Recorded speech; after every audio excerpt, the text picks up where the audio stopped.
300 years the Targaryen dynasty ruled Westeros. Wars were still fought, homes still burned, and men still died. But compared to the chaos of what came before, the realm was stable. And boring. The Targaryens lied, thieved, and killed as much as other lords. They just had dragons to answer all complaints. Until they didn't. When the last dragon died, it was only a matter of time before the Targaryens followed. By only, you mean another century? Which they wasted trying to replace their lost advantage. Incinerating their own palaces to hatch dragon eggs, drinking wildfire to become dragons, and let's not forget the Mad King's favorite, burning men alive so he could pretend to be a dragon. We urged Aerys to pardon Brandon Stark. The boy had threatened Prince Rhaegar, but Rhaegar had stolen the boy's sister. And the boy was the eldest son of our Warden of the North. Who's the greater fool, a Mad King or the man who reasons with him? Aerys saw knives in every shadow. When you told him to treat the Starks with caution, you made him afraid. And what he feared, he killed. I wouldn't have thought you, of all people, would bother with recriminations for Brandon's death, Lord Baelish. Not after your, shall we call it, duel with him? Brandon was as arrogant as he was stupid. Like his father, Lord Stark, who answered Aerys' summon to the capital. They earned their fates. But the younger son, Ned, what was his crime that Aerys ordered his death as well? Unlike men, families don't die when you lop off their head. At the very least, you should have pointed out that loyal and dutiful Ned was living with Jon Arryn, a proud and over-righteous lord with an impregnable castle and no sons of his own. Perhaps you could have spared Aerys the embarrassment of revolt. If only we'd had the foresight to consult you, Lord Baelish, but I suppose first we'd have had to know who you were. Nobody knew Robert Baratheon either, yet he claimed the right to sit on the Iron Throne. He had Targaryen blood, through his mother. A pretty dress for an ugly truth. It was war, and he could swing a hammer harder than the other options. When did you know you'd lost, Lord Varys? When Robert Baratheon killed Prince Rhaegar on the Trident. Wrong. You lost the war when you let Ned Stark slip back into the north. Neither the bloody Gate of the Vale or Moat Cailin in the north have ever fallen. They could have held out for years, even if you'd killed Robert. But you let him slip through your fingers as well. I told the court that Robert was hiding in the Stony Sept, but the hand of the king wasted too much time searching the city. Something about the glory of single combat. Then Ned Stark's army arrived to save the day. Too bad Lord Tywin wasn't a hand any longer. He would have simply razed the town and been done with it. Perhaps. And perhaps the rebels would have found even more of the countryside flocking to their banners. I'd almost forgotten. You weren't always so loyal to the Lannisters during the war, were you? I did my duty to the realm. When Lord Tywin showed up at King's Landing professing loyalty, I warned Aerys not to open the gates. Prince Rhaegar was dead, our army scattered. The lion does not stir unless he smells meat. I admire your powers of persuasion, Lord Varys. Few could traffic in so many secrets to so little avail. Grand Maester Pycelle told Aerys what he wanted to hear, that his old friend Tywin was there to save him. Then Aerys' old friend sacked the city, and his son stabbed Aerys in the back. A regrettable, though necessary action. As were the pardons the new King Robert bestowed on the Royalists. Mace Tyrell, Barristan Selmy, you. King Robert wisely chose order over vengeance. Jon Arryn wisely chose for Robert, but Jon Arryn died. Then Robert, then Ned. So ended their glorious revolution. And Westeros has been burning ever since. Let it. How Targaryen of you. One of the mad ones. Fire turns even the proudest oaks to ash, leaving newer roots space to climb. Mudmen. bog devils. Those are just the most pleasant names our fellow northerners have for us, the Crannogmen who live in the swamps of the Neck. Because we do not live in castles like them. Because we do not farm like them. Because we are not tall or rich like them. But through our veins flows the same blood of the first men. And, at times, maybe something more. We still live much as they did, on floating islands in houses of thatch and woven reeds. We fish, hunt, and tell our children of our heroes. The knight of the laughing tree who fought in the year of the false spring. The last marsh king who challenged the Starks and lost his crown and his daughter. And other stories, older still, since lost to the world. The Neck was not always a swamp. In the Dawn Age, it was as dry and fertile as the rest of the north. But during the war with the First Men, the children of the forest brought down the hammer of waters on the Neck, trying to break Westeros in two.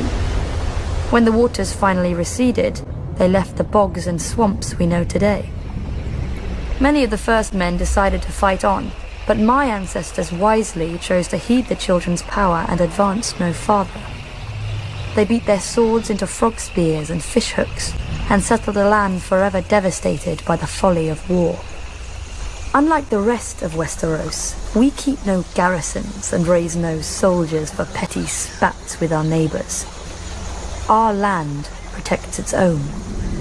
An outsider will find in the Neck an endless morass of suckholes, quicksands, and green grass that looks solid to the unwary eye, but turns to water the instant you tread on it. If you're lucky enough to be armored, you'll only drown inside your own steel. If you're not, you get to meet what swims in that water. Serpents and monstrous lizard lions with teeth like daggers and never enough to eat. Don't worry. Only your horse will live long enough to feel their poisons burning through it. If you somehow survive all this, you may find that a well-placed dart can be as deadly as any blade. Not that you'll see us blowing it your way. Since the fall of the last Marsh King, House Reed has ruled the Neck beneath the banner of a black lizard lion on a grey-green field. We are not wealthy, powerful, or known even to our own countrymen. Our home, Greywater Watch, is no castle you've ever seen. And seeing it once does not mean you'll ever find it again. For Greywater Watch moves. Many would-be conquerors have died trying to find us. With war all around and our Stark Lord besieged on all sides, many more will doubtless soon try. They will look at us on a map and see a stranglehold for the north. And they will forget that the sea itself once entered the Neck, and not all of it returned. Valyria was not the first to conquer the world. In the dawn of days, the city of Geese opened its gates and poured forth its legions across the continent of Essos.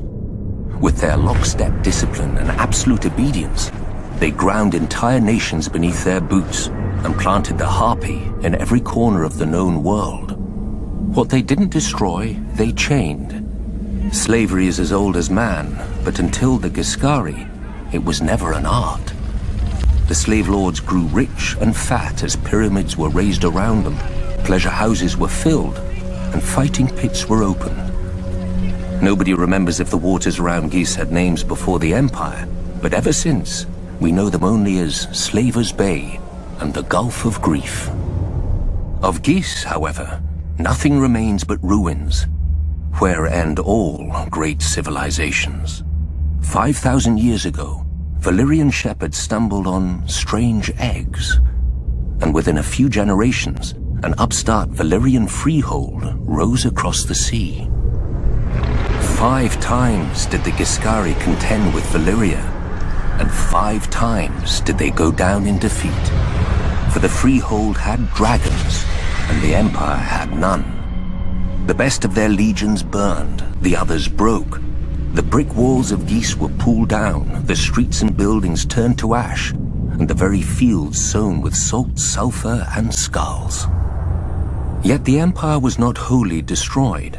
Astapor, Yunkai, and Meereen, once lowly colonies along Slaver's Bay, survived, and even thrived.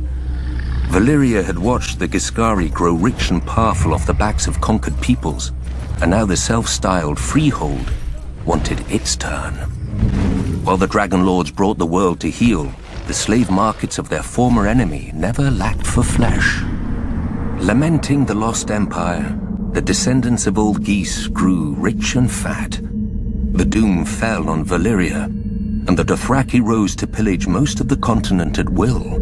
But gold-laden Astapor, Yunkai, and Meereen continue as they have for thousands of years, untouched. For even the Horse Lords understand what the Giscari taught Valyria so long ago. What good are slaves without slavers? And claim Valyria, the great freehold fractured into warring cities and upstart nations, ripe for the taking. Out of the east swarmed the Dothraki, the Horse Lords of the plains who feared only defeat and dragons. And now the dragons were all gone.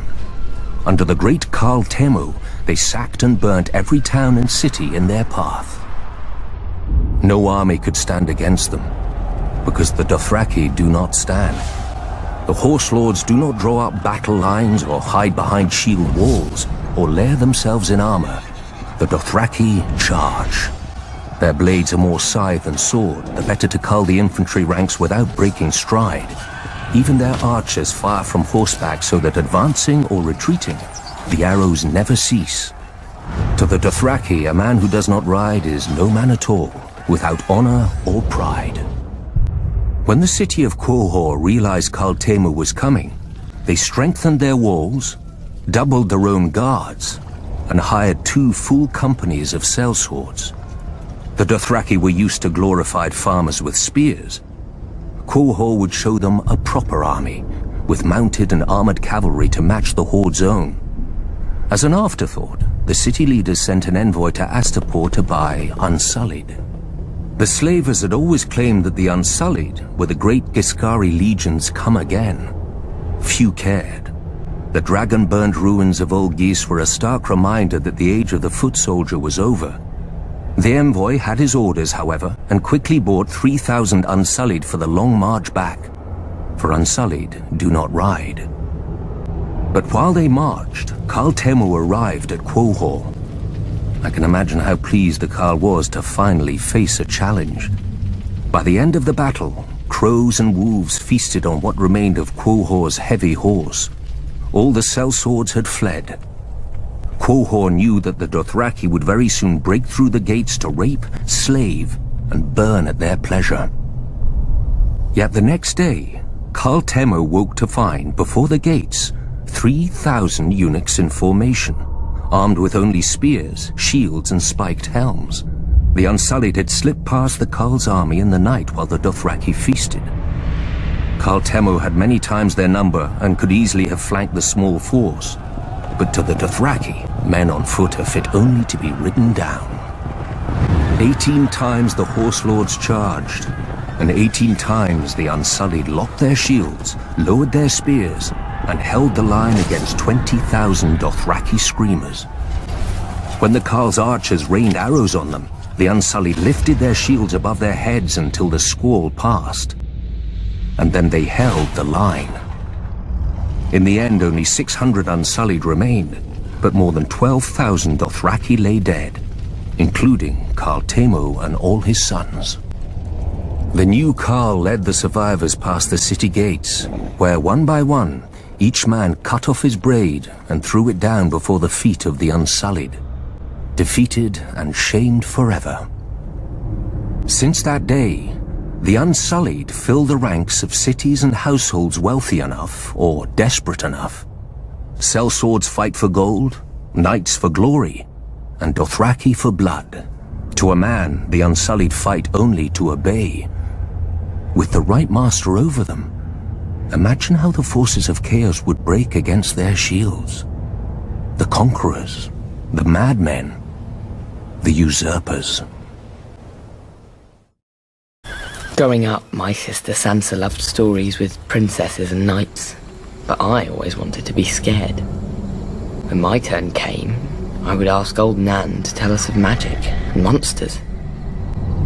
Long ago, when the world was new, The children of the forest sang the song of the earth, and the earth listened. Magic was strong in those days, and the children could commune with all the beasts of the forest, streams and air. The greatest of them could even leave their bodies to hunt, swim and fly in the skins of animals. They were the first wargs. Then, the first men came with fire and sword. They burned the weirwoods and cut down the children. Calling on dark magic, the children raised the sea and shattered the land bridge that the first men had crossed into dawn. When that failed, the children brought down the hammer of waters upon the neck, flooding and transforming it into the bog it is today. After peace came, the two races shared the land and the children's gods for thousands of years.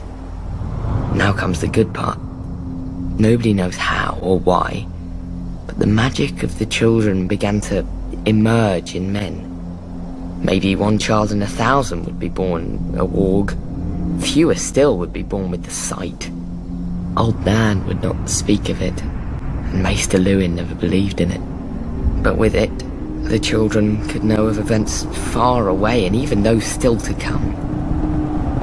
Some say the sight was the children's most powerful and terrible secret, and helped turn the tide during the long night. Magic has since fled our world. Among the small folk, any child suspected of being a warg will be left out to die. Beyond the wall, though, a careless hunter might still find his prey has claws and teeth, and a man's mind to guide them, for the wildlings have a different idea of monsters. But even wildlings keep their distance from a warg, because, and here old Nan would lean in close and whisper, how can you tell if the man is wearing the beast, or the beast is wearing the man? Now, old Nan has no more tales, and Maester Lewin will never scoff again. That's fine. I don't like scary stories anymore. Because I'm in one. Men have fought over the Riverlands since the Dawn Age, though that's to be expected of things that rest below the neck. Doesn't help that the Riverlands are between everything and everything else. The Westerland's gold, the Reach's grain, the Vale's rock, and the North's snow? House Mud once ruled as the kings of the rivers and hills, but after 1,000 years their line was exhausted and fell to the Storm Kings, who fell to the Ironborn. I suppose after years of drowning at sea, our rivers look pretty attractive to that race of pirates and rapers. Never mind that their monstrous castle, Harrenhal, was too large to staff and garrison. It turned out the Ironborn wouldn't be there long enough to bother.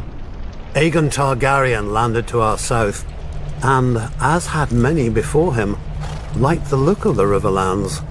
My ancestor Edmund Tully led the desertion of Riverlords to his cause, and was rewarded by getting to watch King Harren burn in his own tower.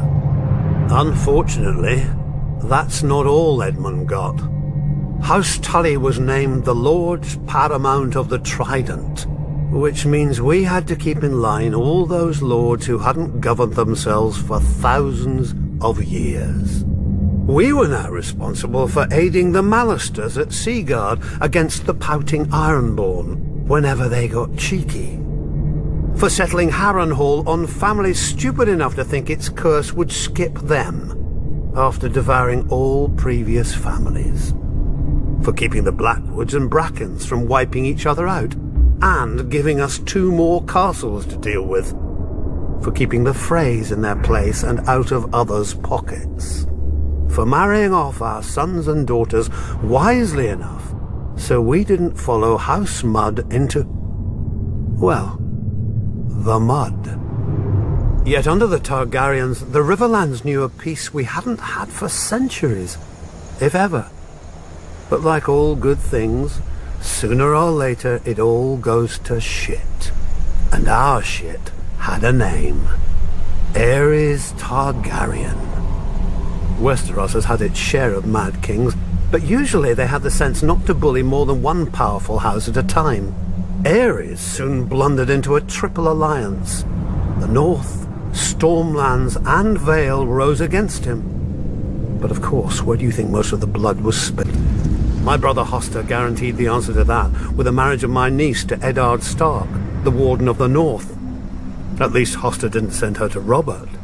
So, the Riverlands joined the war against the Mad King, and it was on one of our rivers that Prince Rhaegar died, sealing the fate of his dynasty. Robert was a great soldier and a horrible king. Drinking and whoring are their own brand of madness when you sit on a throne that everybody wants. He died, and another war started. Again the armies marched. Again the Riverlands burned. If Westeros isn't careful, pretty soon our people will grow some sense and abandon this place for a safer realm, like the Dothraki Sea. I joke, of course. The Riverlands are our home, and God's help us, we love it. Still, as they say, the king eats and the hand takes the shit. The same is true of the Riverlands. The Seven Kingdoms piss, and the Riverlands change clothes. Like the Starks, the blood of House Bolton runs back to the first men. Singers call those times the Age of Heroes, a mask for a savage world that bred savage men. The Lannisters swindled their enemies, the Storm Kings hammered them, and the Starks cut off their heads. In such company as this, were the Boltons really so indelicate? Unlike some other houses, my ancestors owned the Bolton words, "Our blades are sharp." They passed down not a Valyrian greatsword, but a knife, honed and thin enough to fit between the topmost layer of skin and the tissue below, and peel. For as we all learned as children, a naked man has few secrets, a flayed man none. In those dark days, they say that some of my more willful forebearers would even wear their enemies' skins as cloaks. But no such tokens remain, if they ever existed. Certainly not hanging in some secret room in the Dreadfort, as old wives and fools insist. I suspect my house itself was responsible for spreading such rumors in the first place. Few weapons are as effective as terror, and this was an age of war. House against house, brother against brother. The Iron Men were on the rise, and never far from our shores. We must have seemed ripe for the taking, too busy fighting each other to deal with the raiders as they deserved. Thus the Starks took it upon themselves to unify the North, under them. They drove the pirates out of White Knife and claimed the eastern coast, and married the Marsh King's daughter for the neck. A Stark wrestled for Bear Island and won. Or so they say. Silly stories. Blood and Steel won the North, and the Starks had the most of both. After years of war, my ancestors gave up their barbaric practices and bent the knee to their new kings. Thus House Bolton became what we are today, loyal bannermen and staunch ally to the Starks, and the second greatest house in the North. Tarth has lulled many a novice sailor into complacency. Our lush island sits on calm blue water like an emerald set into a sapphire. You would never guess that such a vision is only the sheath hiding the blade of Shipbreaker Bay, with its treacherous tides, unpredictable gales, and sharp rocks lurking just below the water's surface. The storms that blow through the bay water the Kingswood and Rainwood, two of the great forests of Westeros, and they give the Stormlands their name. Even without our weather, we have more than earned our name in strife. The first Storm King, Durin, started his reign by declaring war on the gods themselves. He loved the daughter of the sea god and the wind goddess, but they forbade the union. At their wedding, the gods unleashed their might, pulling down his hold and killing all of Durin's family and guests, though his wife shielded him. Durin vowed to rebuild, and when he did, the gods again destroyed his home. His counselors begged him to retreat inland, but he would not abandon his war. Finally, with the Council of the Children of the Forest, or perhaps a young Bran the Builder, Durin raised a seventh castle that, try as they might, and still do, the wind and sea gods could not tear asunder. Durin took the name God's Grief and called his new home Storm's End. Having beaten the waters to the east, the Storm Kings turned their gaze to more practical enemies, the Reach, Riverlands, and Dorne. For thousands of years, the Storm Kings fought the Gardener Kings of the Reach and various families of Dorne for control of the Dornish marches just below the Red Mountains. The fighting didn't stop until Dorne married into the Seven Kingdoms, a mere 100 years ago. But still the houses of the Stormlands, such as the Dondarians, guard the Bone Way, the mountain pass into the marches, against any Dornish incursion. The Storm Kings had greater luck to their north, at first. They took the Trident from the River Kings and built an empire that stretched as far as the Neck. But then the Ironborn swarmed out of their islands and pushed the Storm Kings out of the Riverlands. No doubt the Ironborn intended to expand their empire into the Stormlands. Before they had a chance, Aegon Targaryen landed with his dragons. While Aegon burned the kings of the Iron Islands, the Rock and the Reach, his fiercest commander and rumoured bastard brother, Orys Baratheon, set out to subdue the Stormlands. No matter how fierce a warrior he was, no one could have envied his task. Storm's End had seen thousands of years of war and never fallen.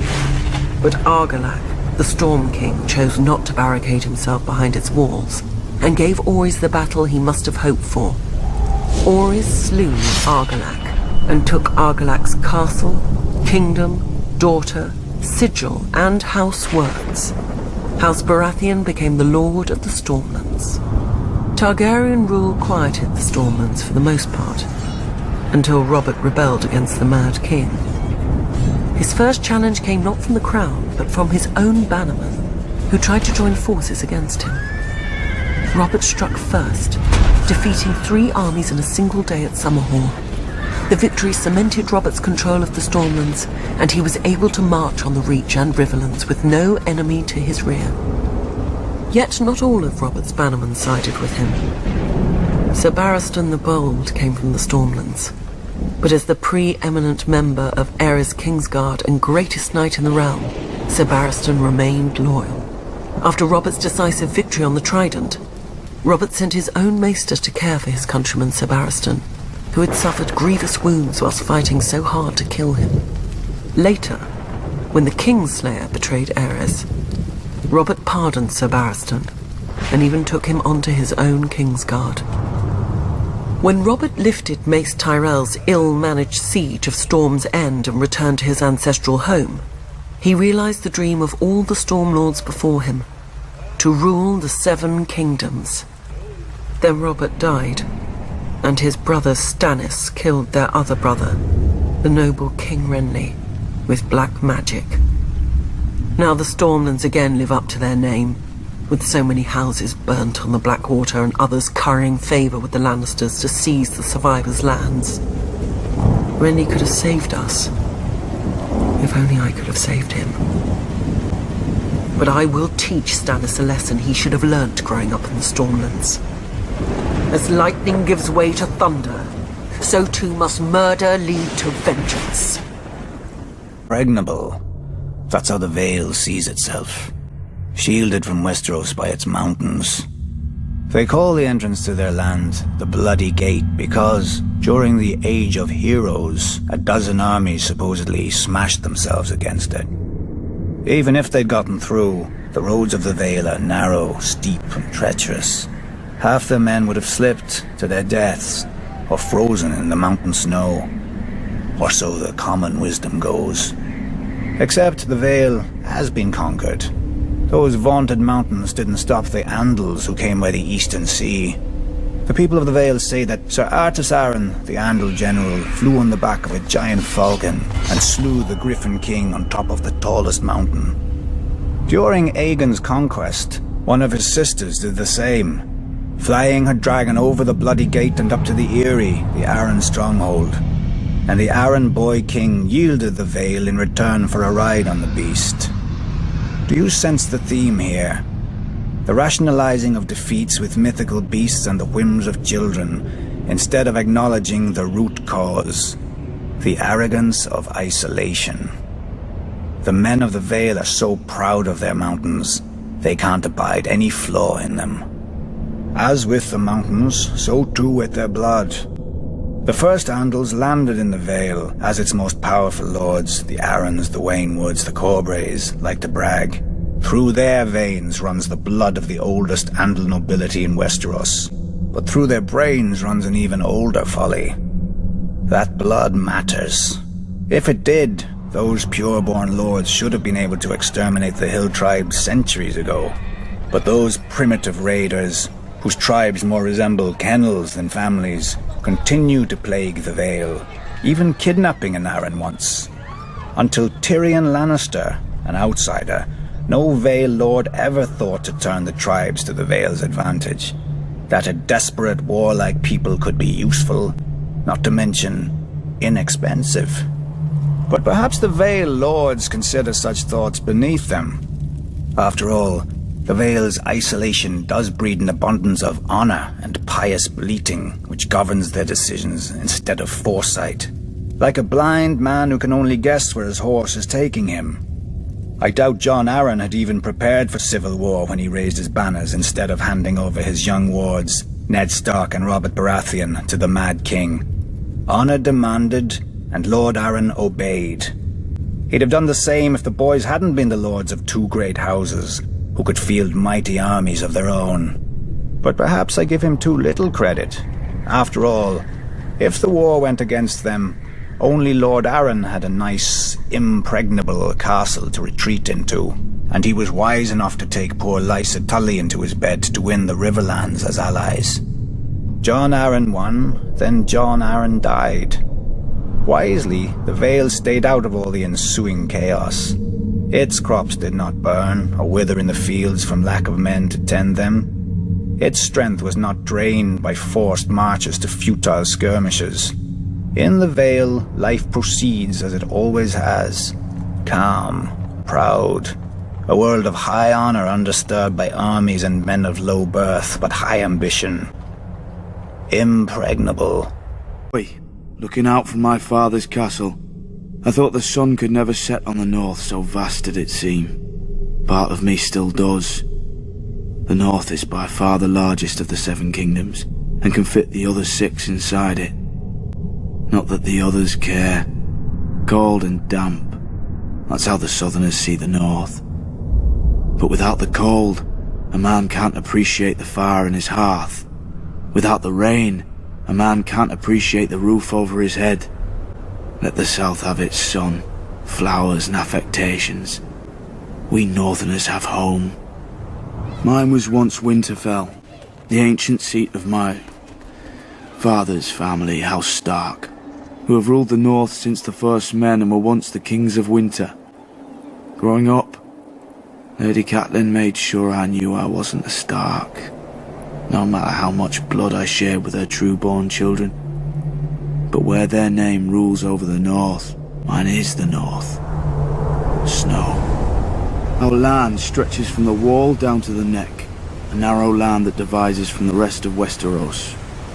Legend has it that the children of the forest flooded it in their war against the first men. If that's true, every Northman owes them a debt of gratitude. The swamps of the neck are as good as the wall for keeping out unwelcome armies. And if the swamps don't deter you, the Crannog men should. Small, shy people who rarely leave those swamps, and who follow House Reed, the gatekeepers of the north, and among the most important and loyal bannermen of House Stark.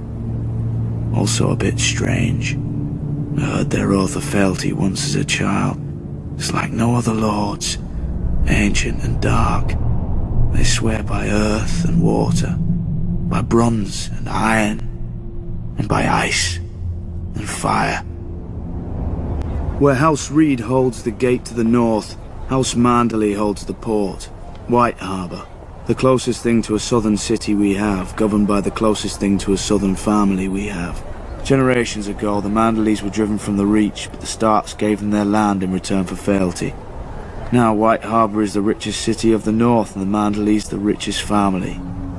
Not in gold and silver like their southern counterparts, but in fish, grain, and trade. As for the other great northern houses, the Starks brought them into the fold during the Age of Heroes. A Stark wrestled an Ironborn for Bear Island and gave it to the Mormons.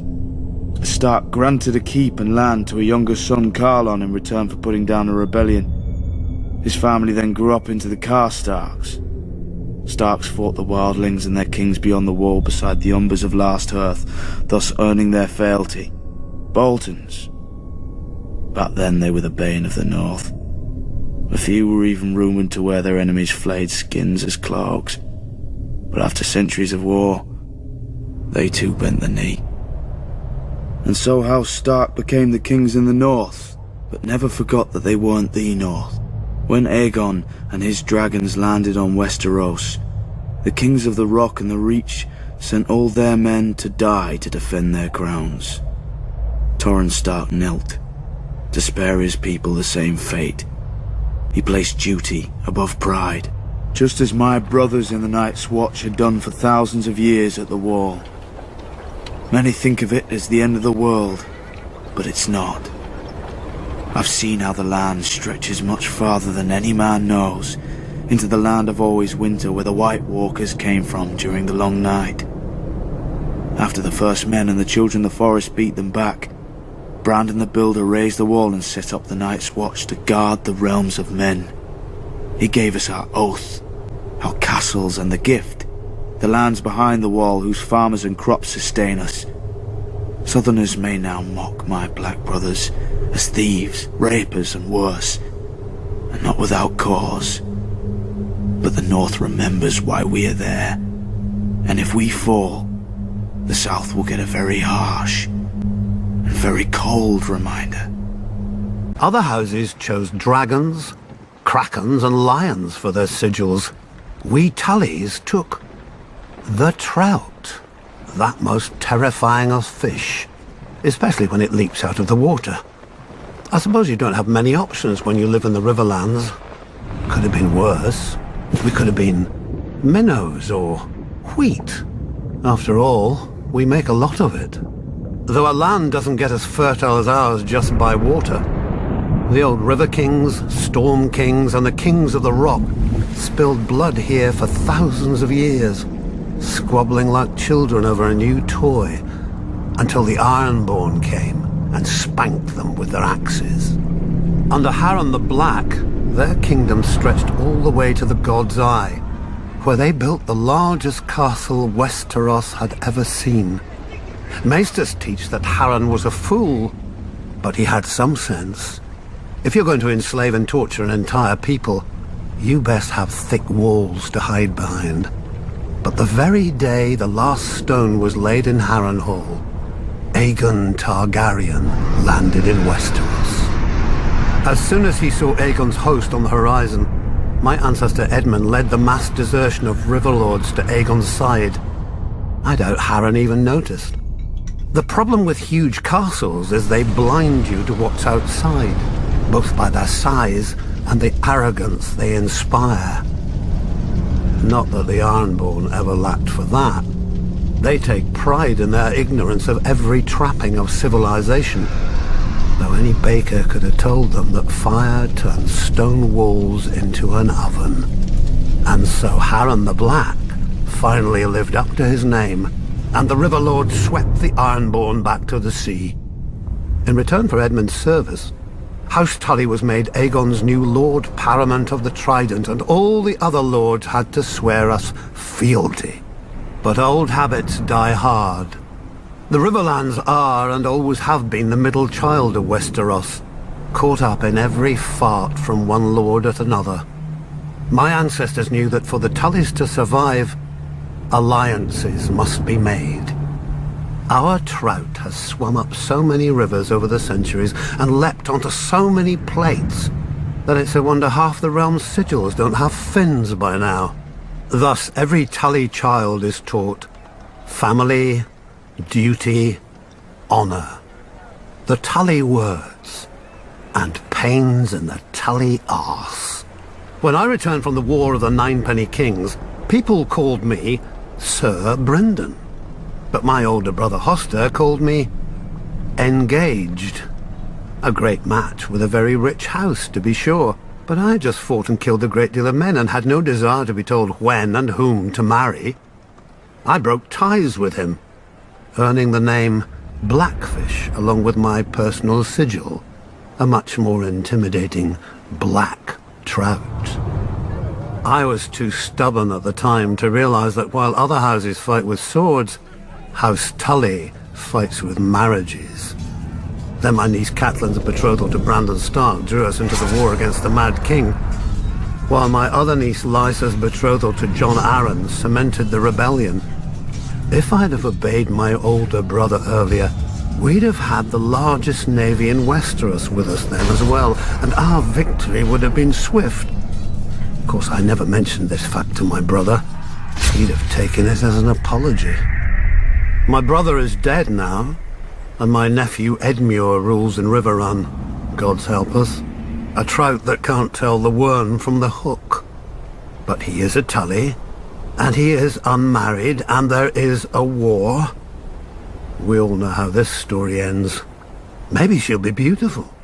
Maybe she'll be rich. As long as she brings swords and men to House Tully, she could look like the fish we hang all over Riverrun. He'll honor his duty to family and swallow it. One blackfish per family can be overlooked. 2, and we'd have to change all those pretty banners. The Reach is aptly named. We're the ones who give your hands something to do at the table. As the most fertile region of the Seven Kingdoms, we grow the lion's share of the grains and fruit that feed this country.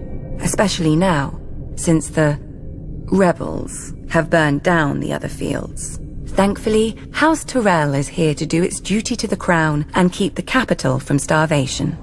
Yet, as with all gardens, weeds grow in the Reach too, though few name them as such. Singers fill our heads with chivalry and courtly love, fluff to make boys fight and girls swoon. Oh, the songs are good enough for a pleasure barge down the Manda. They give pleasure to the common people and harmony to the realm. But if the rise of House Tyrell proves anything, it's that virtue and honor have their place. And if you're not careful, that place is the grave. Unlike the Lannisters, Starks, and Arryns, we were never kings in our own right. House Gardner ruled the Reach since the Dawn Age, and we were their stewards.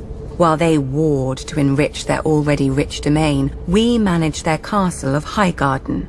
But then Aegon Targaryen landed with his dragons. Nobody knows why the Gardener King took the field against him. Anyone could see that a man who grows flowers should beware a man who grows fire-breathing monsters. But maybe it wasn't wholly his idea. Maybe someone whispered in his ear about all the face he'd lose with the other 6 kings if he stayed home. The rest is history. The last Gardener King lost his face, along with his body, and his steward Harlan Tyrell promptly yielded Highgarden to Aegon.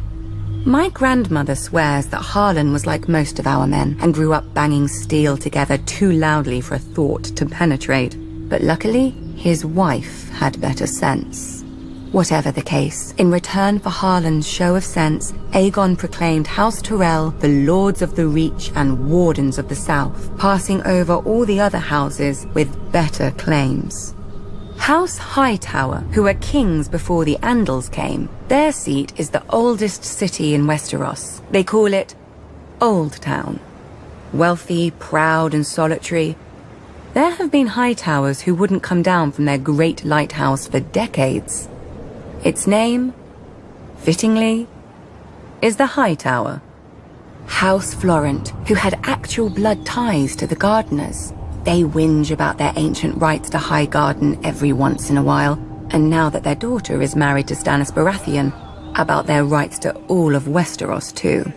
Apparently, putting a fox on your banners doesn't impart a fox's wiles. House Tarly, who still gives the Reach the best soldiers it has. If Aegon had named them as his lords, the Reach would have become the greatest military camp in the world, until it starved to death. The price for conscripting all the farmers. Yet Aegon chose us. Centuries later, when his descendant Aerys faced rebellion, the Reach stayed loyal. Mostly.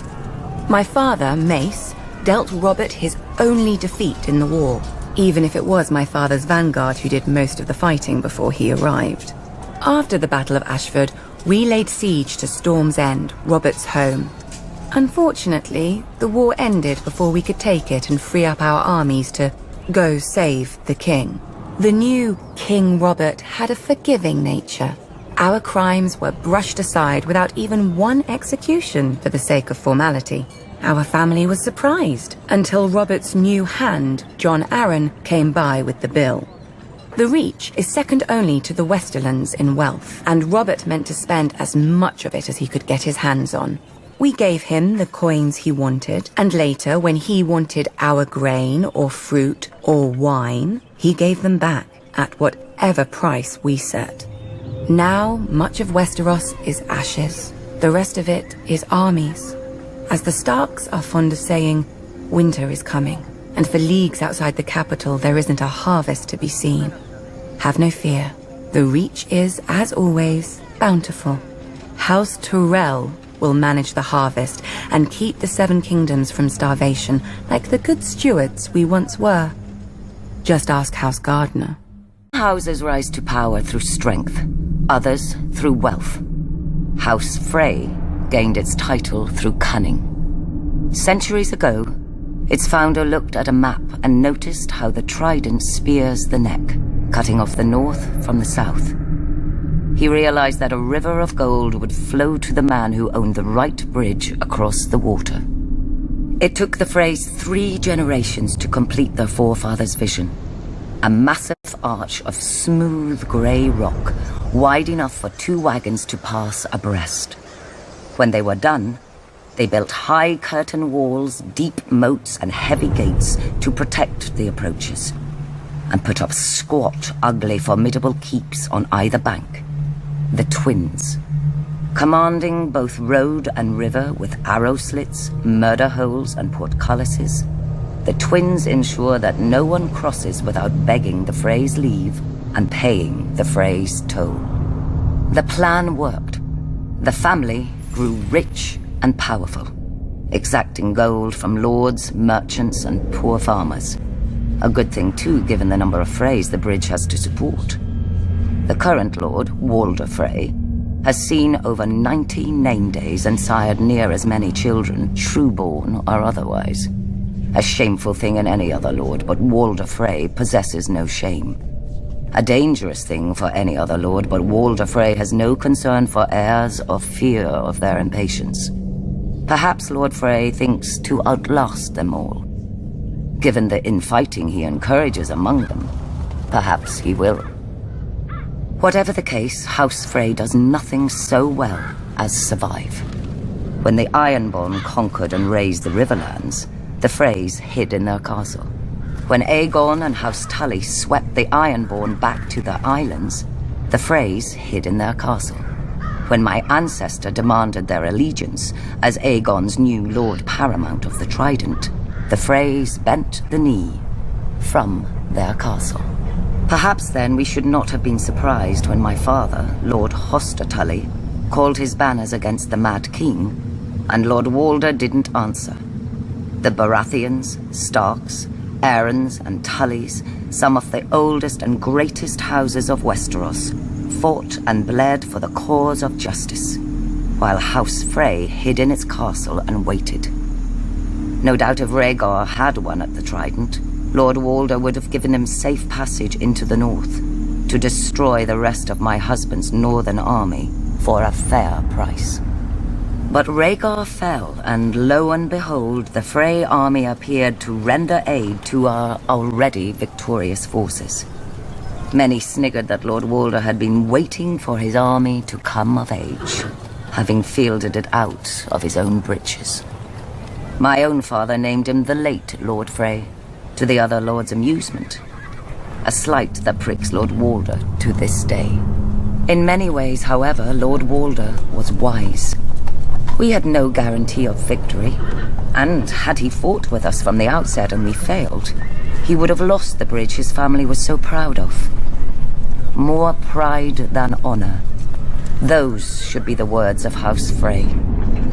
Yet part of me wonders if Lord Walder waited not out of fear but hope. That we would be destroyed, leaving him to assume my family's place as Lord Paramount of the Trident. To buy the respect they've always wanted, but refused to earn. No. Not even Lord Walder could be so disloyal. The Westerlands are all bounded by 3 natural defenses: mountain, sea, and forest. Necessary barriers when the land is as rich as ours. From our mines come the gold and silver that fuel the rest of Westeros. From Lannisport, our largest city, come the most skillful gold and silversmiths in the land. Yet geography alone is not strength. The Westerlands would have been sacked and pillaged for thousands of years if it hadn't been for the men who ruled it. My family, House Lannister. According to legend, we trace our descent to Lan the Clever, a trickster of the Dawn Age, who swindled the Casterlys out of Casterly Rock, their ancient castle. A childish story, but not without merit.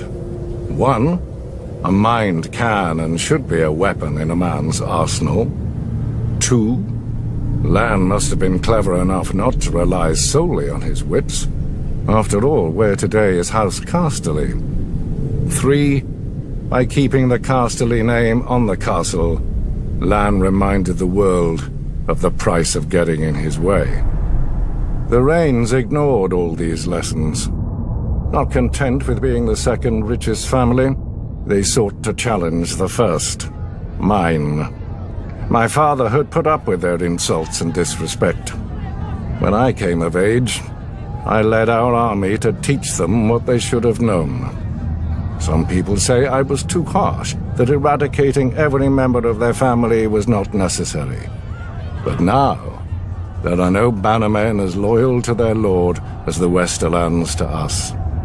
If any lord bridles at our authority, I have only to send a singer with a harp, and he falls back into line. Because I will not have our lords squabble amongst themselves, like the lords of the Riverlands, or hide in their castles like the lords of the Vale, each of our bannermen contributes a unique skill that furthers the whole of the Westerlands. House Clegane, because every lord needs a beast from time to time. Sir Gregor strikes terror into the hearts of our enemies, and our friends. So too does his disappointing brother Sandor, the traitor. House Payne, who provides us loyal servants. Sir Ilyn Payne was once captain of my household guard, until the Mad King heard him boast that I ran the 7 kingdoms, which I did. The Mad King tore out Sir Ilyn's tongue, making him especially well-suited to later become the King's Justice. Apparently these days, a younger Payne also serves my degenerate son, Tyrion.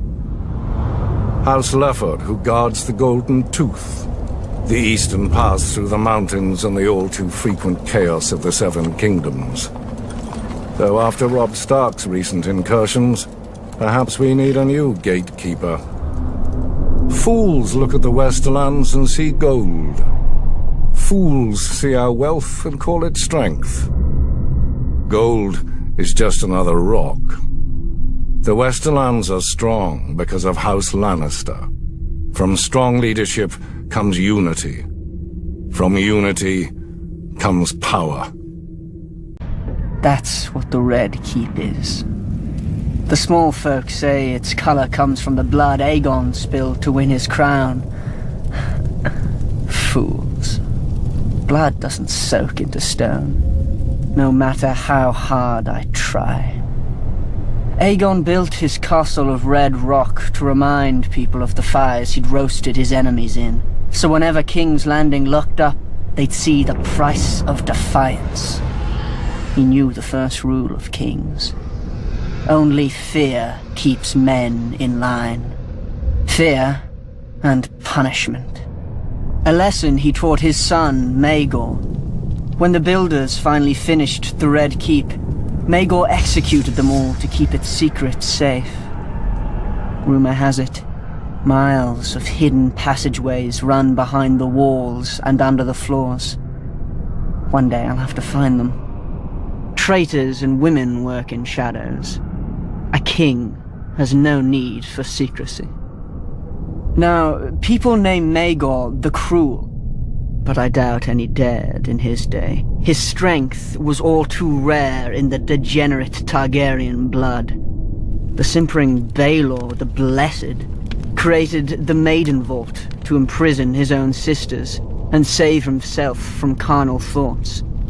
Disgusting. Though, I admit a Prince Vault could be amusing when Tommen bores me. My favorite place in the Red Keep? There's so many. The Traitor's Walk, where I mount the heads of my enemies. It's a shame flesh rots so slowly. I've almost run out of spikes. The dungeons are also quite nice once you get past the first 2 levels. A stable for common criminals and private cells for useful highborns. How boring, I know. But then you come to the black cells. No windows, no torches, just darkness, and whatever you hear in there with you. Here we keep the greatest traitors, until the king is ready for them, and with these, I often like to take my time. But I've heard rumors of an even lower, hidden level, Maegor's favorite. Once a man was taken here, he never saw the sun again, nor heard a human voice, nor breathed a breath free of agonizing pain. Varys must know the way, but that overgrown girl pretends not to. Maybe he fears I'll make him a victim. Maybe I will. Then again, torture chambers are just so private. Better to punish your enemies where everyone can see and remember. Like that Targaryen who forced his nephew to watch as he fed the boy's traitor mother to a dragon. Oh, what I could do with a dragon. Even Aerys, fool as he was, knew to burn men alive with an audience, to spread the terror far and wide across his kingdoms. Of course, I know my favorite place now. When I sit on the Iron Throne, high in the Red Keep, all of Westeros scuttles below me, like insects, waiting for my heel to land. I was born youngest of 8 in Myr, across the narrow sea. So my father gave me over to the Red Temple. In their wisdom, they decided to make me a priest instead of a warrior or a temple prostitute like other children. It was not the path I would have chosen. Sure, I prayed the prayers and I spoke the spells, but I also led raids on the kitchens. And from time to time, they found girls in my bed. Such wicked girls. I never knew how they got there. Then again, I did have a gift for tongues. And when I gazed into the flames, well, from time to time I saw things. Even so, I was more bother than I was worth. When the High Priest foresaw Robert's ascension, he sent me to turn the Storm Lord to the Lord of Light. When Robert seized his crown, we'd take all of Westeros from the Seven in a single stroke. Perhaps they thought Robert would listen to a kindred spirit, or perhaps celibacy had addled the High Priest's brain. I didn't know, and didn't care. I was free. I did my duty as I saw it, drinking and whoring and waving my sword around. The only gods Robert cared about anyway. Years passed, Robert became king, I became a joke, we both became fat. I even won some glory in Greyjoy's rebellion, first through the breach and all that. It's amazing what boldness a full bladder can inspire. But Robert had stopped listening to my sermons a long time ago, even if I'd still bothered to give them. Then came Robert's death, and the war. I'm not speaking of those brats squabbling over the world's pointiest chair. Powers long asleep are waking and moving through the land. I've seen them in my flames. Shit, I've seen them with my own 2 eyes. The Lord of Light is real. And if he's real, then all of it is real. Man once again faces the war for the dawn, which has been waged since time began. On one side is the Lord of Light, the Heart of Fire, the God of Flame and Shadow. Against him stands the Great Other, whose name may not be spoken, the Lord of Darkness, the Soul of Ice, the God of Night and Terror. According to prophecy, our champion will be reborn, to wake dragons from stone and reforge the great sword Lightbringer that defeated the darkness those thousands of years ago. If the old tales are true, a terrible weapon forged with the lifeblood of a loving wife's heart. Part of me thinks man was well rid of it, but great power requires great sacrifice. That much, at least, the Lord of Light is clear on. I sound like a dried-out old woman, I know. But as our former hand liked to say, winter is coming. When the cold winds rise, all men, no matter their faith or lack of it, huddle beside my night fires. And I pray the prayers, and speak the spells, and beseech the Lord of Light to bring back the dawn. So far, so good. But reprobate as I am, I can't help but wonder what will happen if, one day, our Lord does not answer.